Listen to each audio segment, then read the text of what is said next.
রূপে হরি নিজকে অবতরী ভক্তি প্রদীপ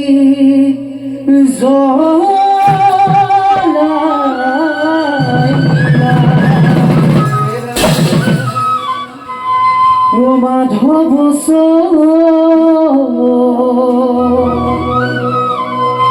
রূপে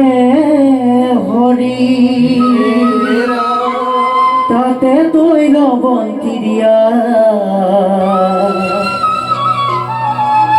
জগত পুহর কইলা